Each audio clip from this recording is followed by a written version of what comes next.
আবারও নতুন একটা ভিডিওতে আপনাদেরকে স্বাগত। চিংড়ি মাছের মালাইকারি কে না পছন্দ করে, তাও যদি বা হয় গলদা চিংড়ির মালাইকারি খাবারের টেস্ট দ্বিগুণ বাড়িয়ে দেবে। তেল কম মশলা দিয়ে রান্নার এই ভিডিওটি প্রথম থেকে শেষ অবধি অবশ্যই দেখবেন।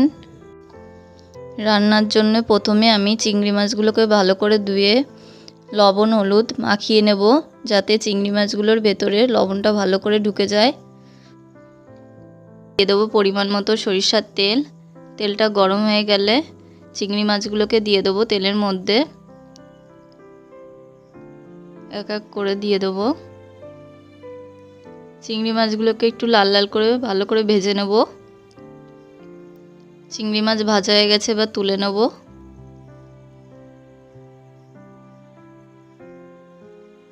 এবার ওই তেলেই দিয়ে দেবো ফোড়নে কালো জিরে 1 চামচ, লবঙ্গ এলাচ দারচিনি দিয়ে একটু ভালো করে ভেজে দেব। দিয়ে দেবো পেঁয়াজ।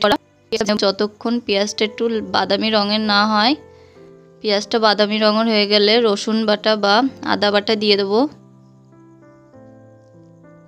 দিয়ে দেবো জিরে ধনে বাটা, কাঁচা লঙ্কা বাটা, হলুদ গুঁড়ো, কাশ্মীরি লঙ্কার গুঁড়ো দিয়ে একটু নাড়িয়ে জল দিয়ে দেবো ভালো করে কষানোর জন্যে, যাতে মশলাটা ভালো করে কষে যায়। মশলা খুব ভালো করে কষে গেছে, তেল ছেড়ে দিয়েছে, একটু নাড়িয়ে দিয়ে দেবো। ভালো করে একটু নাড়িয়ে নেব মশলাটাকে। দিয়ে দেবো দুধ, খুব অল্প পরিমাণে দুধ দেবো টেস্টটা ভালো করার জন্য। এবার কষানো হয়ে গেছে, দিয়ে দেবো চিংড়ি মাছ। চিংড়ি মাছটাও ভালো করে কষিয়ে নেব যতক্ষণ না চিংড়ি মাছ থেকে ভালো করে তেল ছেড়ে আসছে। চিংড়ি মাছটাকে ভালো করে তেল ছেড়ে এসছে, এবার দিয়ে দেবো পরিমাণ মতো জল। জল দিয়ে ঢাকা দিয়ে রেখে দেবো কিছুক্ষণ ফোটানোর জন্যে।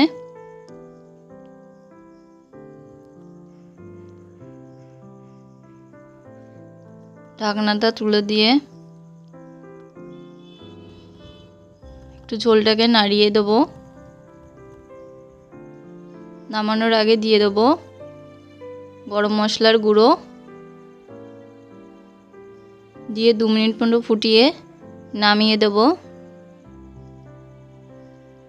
চিংড়ি মাছের মালাইকারি খেতে দুর্দান্ত টেস্ট। ভিডিওটি ভালো লাগলে অবশ্যই লাইক করবেন,